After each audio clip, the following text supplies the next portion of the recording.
نحمده ونستعينه ونستهديه ونتوب إليه ونعوذ بالله تعالى من شرور أنفسنا وسيئات أعمالنا من يهده الله فلا مضل له ومن يضلل فلا هادي له وأشهد أن لا إله إلا الله وحده لا شريك له وأشهد أن محمدا عبده ورسوله عليه أفضل الصلاة وأتم التسليم وعلى آله وصحبه ومن اهتدى بهديه إلى يوم الدين أما بعد. Allahu në falenderojmë, atë e madhrojmë, vetëm atij në nështrohemi, vetëm atij përulemi dhe vetëm prej tij ndihmë, falje, udhëzim kërkojmë. Përshëndetjet, lëvdatat Muhammedit alayhi salatu wassalam e dërgojmë familjes së tij, shokëve të tij dhe gjithë atyre që ecin rrugës së tij deri në ditën e fundit të kësaj bote. Të nderuar vëllezër besimtarë, për më tepër se një dekadë ishte pozicionimin më të keq që mundet me marrë njeriu. Pozicionim i cili ishte armiqësor ndaj një të vërtetë të madhe e cila do t'ja ndriçonte rrugën këtij, sikurse ja ndriçoi rrugën shumë kujt, sikurse ta pranonte. Pozicionim prej të cilit e sulmoi vazhdimisht dhe e luftoi me tërë atë që kishte pejgamberin tonë sallallahu alaihi wasallam. Fjala është për Amr ibn Asin radhiyallahu anhu wa ardahu, sepse bëhet musliman dikur.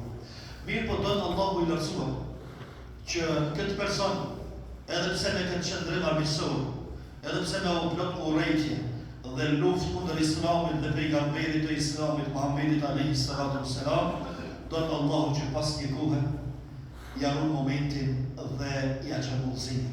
Dhe po udhëzohet, po don me hyrë në fenë të cilën e luftoi deri dje, po don me pranu pejgamberin alayhi salatu wassalam për pejgamber, të cilit deri dje i thoshte mashtrues, gënjeshtar, falltor, magjistar e tërgjashme. Çfarë bëri që ky person me ndryshoi? Ndoshta ajo që e ndryshoi pos mëshirës dhe rahmetit të Allahut është se ky dhe shumë të tjerë nuk ishin të bindur në atë që e thonin. Edhe pse e luftonin pejgamberin alayhi salatu wassalam dhe e luftonin Islamin, e luftonin padrejtisht, ata e dinin këtë. Mirë po ja që inati, zilia, pazaret e ndryshme, edhe e luftonin të dërguarin Allah, për ndryshe e dinin se e vërteta është me tonë. E dinin që janë duke hasmëruar, edhe janë duke luftuar kundër një të vërtetës së madhe, e cila është e vërteta më e madhe që quhet feja e zbritur prej Allahut të lartësuar.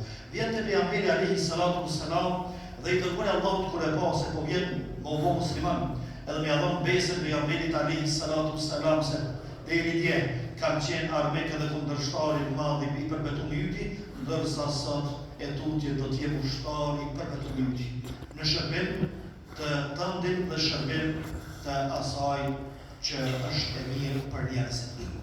Dhe pejgamberi alayhi salatu wassalam e kishte rregull që ai që i bëhej musliman me jasot dorën dhe me dhon besën pejgamberit alayhi salatu wassalam. Edhe Amr ibn Asi po e zgjat dorën, me i thonë se po bona musliman. Pak po ja hap dorën pejgamberi alayhi salatu wassalam po e tërheq. Edhe pejgamberi alayhi salatu wassalam habet. Edhe filloi më mërzit se pse. Çka ndodhi që me i ropi pishman? Çka ndodhi që Amr ibn Asi po bona musliman? Thot, o Muhammed sallallahu alaihi wasallam, e ditë të kaluamën tënde, e dinë në çka kam. Unë për më musliman e kam një kusht. Çfarë është ai kusht? Po çka po e bret tash Amr ibn Asi? Thot, po bona musliman me kusht që Allahu me ma fal krejta të kalume të erët dhe të zëjtë që e kam në gjithë. E këtu pejgamberi alayhi salatu wassalam kësuhet, edhe shnirot dhe thot, o Amr, a nuk e dinë që Islami i fshin gjitha gjënohet dhe gabime që i tjeli mo? A nuk e dinë që me hin Islam, krejta jo e kalume para Islamit, Allahu të harrama dhe të fshin, edhe kësuhet. Pastaj Amr ibn Asi jeton pas pejgamberit alayhi salatu wassalam, jeton si burr i mirë, si burr i mëshëm, si musliman i devotshëm, si shërbitor i devotshëm dhe i denjë kësaj feje, derisa plakët dhe vjen koha për me vdekje. Në shtratin e vdekjes, edhe po e kupton që ma nuk ka jetë për ta, fillon me qajt në shtrat. Edhe tash për me ngushku njerëzit që ishin rreth tij, edhe djali i tij Abdullah, po, a pe vdekjes po dutesh? A prej vdekjes gjatë këtë trishtim dhe gjatë këtë vojë që po e ban? Thot jo bre, nuk po tutna për vdekjes, po tutna çka mas vdekjes, se vdekja po na vjen. Pastaj thot djalë të po, po ti ka ndërua Allahu mu bo musliman këtë pejgamberit. E ke po pejgamberin alayhi salatu wassalam. E ke lejt me ta, e ka qenë i kënaqur me ty, ka vdek nuk e qenë i kënaqur me ty. Çka pse gjet këtë frikë? Pastaj kthehet, e kthen fytyrën nga muri ose pa kush, edhe fillon me çajt edhe më të madhe. Fillon me çajt. Edhe kthehet thot o birin. Unë thot kam jetuar gjatë, edhe kam provuar ndryshme edhe kam kaluar faza të ndryshme. E kam pas një fazë kur e kam urrejt pejgamberin alayhi salatu wassalam, edhe kam luftu kundër tina me gjithçka që kam pas. Edhe gjithmonë kam dashur me mbush. Me pa pas marrë shpirtin Allahut, çet fazë isha kam zjarr xhenemit për çdo. Pastaj thot, o kam faza tjetër kur jam bë musliman. Edhe faza më e mirë e jetës teme. Ja kam dhënë besë pejgamberit alayhi salatu wassalam, mirë po kur nuk kam mujt me shqyrësi. Për marrës, edhe turpit që kom pas ndaj tij për shkak babave të mia të mëshme. Kur nuk e kom mund shtypin dhe me pejgamberin alayhi salatu wassalam. Saqë me vetë dikush nuk di me përshkruaj se ka marrë me shqyrësi pejgamberin sallallahu alaihi wasallam. Thot me pas vdekje që gjendje. Me imam me pejgamberin alayhi salatu wassalam punë të mira, kisha shpresuar shumë xheneti. Mirë po, mos i dish pejgamberi alayhi salatu wassalam. Allah na sprovoi me depozita, na sprovoi me përgjegjësi, tash nuk e dim ç'i kemi bërë me to. Nuk e dim sa i ka pranuar Allahu për ne, si ka pranuar. Edhe unë po ja dorëzoj Allahut shpirtin që të fazë të gjatë. Edhe bes Amr ibn Asi radiyallahu anhu për shokët të Allahut pejgamberit alayhi salatu wassalam, e që dëshmojnë se jetën e ka dhënë shërbim të Islamit, shërbim të pejgamberit alayhi salatu wassalam, por pas vdekjes pejgamberit alayhi salatu wassalam, gjithmonë ka qenë shërbim kësaj feje. Por Allahu e din se çfarë bën me ta, sikurse e din vetëm Allahu se çka bën me jetë. Të ndërrojë vëllezër, këtu po do të nxjerrim mësim për neve. Edhe secili me vendos veten në pozitën e Amr ibn Asit. Cilat janë fazat e jetës tënde? Ata ndodh neve që gjatë jetës të cilën po e bën këtë botë, me kaluar nëpër faza ku jemi të vullnetshëm, edhe për punë të mira, edhe për punë të njëllëkut mirë. Po ana ndodh gjithashtu me kaluar nëpër faza kur e dim vetëm që jemi shumë larg Allahut, shumë larg punëve të mira. Edhe kur nalemi me shikuar mbrapa e shohim që shumë kemi ikë edhe jemi largu prej rrugës Allahut të mësuar. Sikurse na ndodh me kaluar fazat e shëndetit, edhe me nivele të mirë, pastaj edhe në faza të smundjes, në faza të mundetit, në faza të depresimit, në faza të ndryshme. Mirë, cilën fazë po na zën ne vdekja. Çdo ta vendosim pikë. Të cilën dëm po e ka Amr ibn Asi. Cilën fazë po na zën ne vdekja. Po se dim vdekjen ku ka më ardhur. E që se dim vdekjen ku ka më ardhur, atë na po deshka me ne gati vdekjes, edhe me jetu, edhe me bëj jetën në fazën më të mirë që mundet me bëjë muslimani që kur t'ja merr shpirtin Allahu i Rasul, përmes me lekut me qenë mirë dhe me qenë përgatitur. Të ndërrojë vëllezër, Allahu kërkan, nuk e ka lut, me i thonë apo dën me vdek, apo dën me jetu helo, pos pejgamberi të Allahut. Kështu që nuk ja bën të njerëzve. Mirë po njerëzve ka treguar se vdekja ka më ardhur. Edhe vdekja ka me zonë secili njeriu. Kullu nafsin dha'iqatul maut. Nuk ka shpirt që Allahu e ka nxjerrë këtë dunjë vetëm se ka me dhënë për trupit edhe ka me vdekje njeriu, sikurse ka me vdekje edhe xhallisat e tjera. Mirë po çish po na zën vdekja. Çish po na zën vdekja? Ku jemi? Ka shi thirrjes Allahu të lartësuar, thirrjes së madhe, ja ayyuhalladhina amanu taqullaha haqqa tuqatih wa la tamutunna illa wa antum muslimun. O ju që keni besuar, keni drejt Allahun, një drejtë të sinqert, një frikë serioze dhe mos vdesni ndryshe vetëm se duke qenë musliman të mirë të mështruar ndaj Allahut. Mos vdesni ndryshe, do mos t'ju zën vdekja ndryshe vetëm se duke qenë afër Allahut të lartësuar, në fazën më të mirë të jetës tënde sa i përket raportit me Allahun e lartësuar. Mirë, çysh e ndërtojmë këtë fazë të ndërruar? Çysh jetojmë këtë fazë? Çysh bujmë ne këtë fazë? Këtë fazë bujmë me çdru nëse gjatë gjithë jetës mundohemi. Sepse Allahu kur na bën thirrje që të vdek musliman, kjo është thirrje për me jetu musliman, sepse njeriu në zën vdekja ashtu siç jeton, ashtu siç e ban jetën, ashtu do ka vdek. E pra mos vdes ndryshe, vetëm se duke qenë musliman, atëherë mos jeton ndryshe vetëm se duke qenë musliman i nënshtruar, musliman praktikues, musliman i devotshëm, i nënshtruar ndaj Allahut të lartësuar. Mirë, nëse ndodh nganjëherë, më na do një fortunë, me në lërgu pak, me në shmangu, me në lohat për kësaj, atë ktheje shpejt. Ktheje shpejt dhe korrigjeje shpejt. Mos le që fortunat dhe erat e ndryshme të lërgu shumë larë, pastaj mos e kujt më kthy. Pastaj mos më të lënë kohë për më kthy. Sepse Amr ibn As radhiyallahu anhu tregim që e thënë, Allahu i la kohë më kthy. Mirë po, nuk jemi sigur që neve na lën gjithë na lën kohë për më kthy. E kështu që mos lejo këto era dhe këto fortuna me aty ças larg, saqë më e shohim pikën ku dojmë me shku, po s'kemi e gjallë. S'kemi jetë pa me mri, ose s'mundemi me mri, s'kemi takotë, s'kemi fuqi.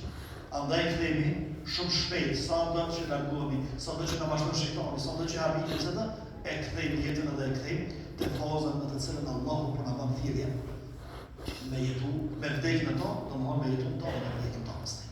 Pejgamberi alayhi salatu wassalam gjithashtu po na bën thirrje e mirë me këto. Thot la yamutanna ahadukum illa wa huwa yuhsinu dhanna billah. Mos të vdes kërkush për juve, mos ta zë vdekja kërkan për juve, vetëm se duke pas mendim të mirë për Allah.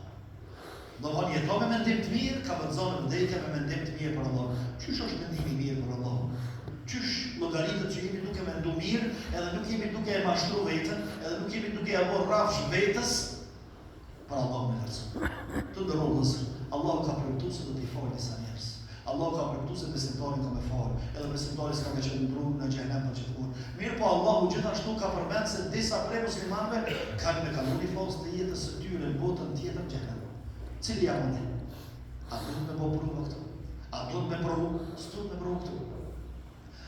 Që do të thotë se mendimin e mirë për Allahun duhet me posë gjatë jetës. E mendimi i mirë për Allahun është se Allahu ai i cili mundohet, edhe punon edhe në shtrot Allah s'e hap. Mirë po ai i cili s'mundohet, qysh me mendu se e ka lënë provimin tek Allahu i lartësuar. Ai i cili s'son provim, qysh mendon se e ka lënë provimin, e ka lënë me rishvet, apo me hak ju, edhe me merit ju, e ta Allahu s'ka rishvet. Ose ai i cili s'përgatitet për intervistë, se ka lënë intervistën, e ka lënë me mjafshëm, ta Allahu s'ka mjafshëm. Andaj domosdoshmë gjithë këto elementet, gjithë këto mësete dhe këto ndërmjetësat që i kemi na, hajde se pak rishveti, pak mjaftësia, pak mohabeti, pak me mjafshëm, i kalojmë te Allahu këto bijë. Këto te Allahu i lartësuar bijnë të gjitha, edhe mbetet vetëm serioziteti edhe sinqeriteti. E kështu që qysh ka mundësi pra, tek Allahu i lartësuar, me kalumë dhe me marrë një shpërblim përhershëm, me marrë një shpërblim i cili nuk ka përfundim, nuk ndalet kur, nuk harxhohet kur, nuk tjetërsohet kur, vetëm çka zbukurohet edhe jeshtohet edhe kompletohet çdo ditë. Edhe kur nuk bëhet muslimani ose banuesi i saj ndonjë që është xheneti qysh, po mendojmë me marrë këtë xhenet të ndëruar ose me pak punë ose me hiç punë. Kjo është vetëm mashtrim. Kjo është vetëm mashtrim, nuk është mendimi i mirë për Allahun e lartësuar. Për Allahun e lartësuar mendimi i mirë është se unë duhet me punu. Edhe të punoj ato që ka mundësi, pastaj me lut Allahun e lartësuar me pranu edhe të meta të shitme që janë to, mangësi që janë to Allahun e kompletu. Që është mendimi i mirë për Allahun. E këtë po na thërret pejgamberi alayhi salatu wasalam që në çdo gjendje me nazon vdekja. E vdekja na zet këtë gjendje me se jetojmë, çdo gjendje. Vdekja na zet neve musliman të nështruar ndaj Allahut, që është qëllimi të nështruar ndaj Allahut, nëse jetojmë të nështruar ndaj Allahut. Andaj të ndërruar vëllezër, këto janë disa prej mësime ose mësimet kryesore prej tregimit të cilën e përmenda, e që është tregim shumë i madh që duhet neve më na shtim e mendu mirë, e me mendu mirë rreth kësaj se në çfarë gjendje po jetojmë. Në çfarë gjendje mund të marrë vdekja. Sot me ardh me lekun të njerit, me lekun e vdekjes. Edhe të dera që të me njërë në fanë, kush është i gatshëm për ju me bërë shpirti? I dim që kemi punë, i dim që kemi sotë, halo kemi shpresa me komisun të që punë në qka, jo përse më voti me dërzu shpirti se, ta zonë e Ramazan, ta zonë e namaz, ta zonë e sato, mirë që s'po i zemësh. S'ka më me lekë që vjen gjamder gjamis, ose në dhe shpisë të e gati, me ta po shpirtin apo përri mas një mujë. Se banë thamë, e kështu që na simit gatshëm sot, me dhonë shpirtin. Dhe sa simit gatshëm, për më thonë, kemi kompletu, nuk kemi të sigur që kemi me marë bëllë për me qëtë Allah në rëson. Andaj pse, mos më nashë rëby kjo, si pikë kajse, si pikë vëtësini, se nëse vjen nesër me leku, me pas me qka me pritë, me pas me qka me donë në të tjetër, edhe me pas me qka me donë Allah në rëson të parë. Allah në komisër gjendë të tonë, Allah në komisër dhe të musliman, të nëshruar ndaj Allah sinqerisht, të përullur ndaj Allah, në i pranëve i pratrume, në bafë që me në zonë vdekjen këtë gjendje dhe fjale e fulle, e kësoj bote me qenë la ilaha illallah, Muhammadur Rasulullah, na i zbardh ftyrën dhe mos na përprovë botën tjetër, na shpëtov prej zjarrit të xhenemit dhe na fut në xhenetin e tij neve, familjarët tonë dhe të gjithë dashamirët dhe të gjithë muslimanët e rreth botës. Aqulu ma sami'tum astaghfirullah li wa lakum fastaghfiruhu innahu huwal ghafurur rahim.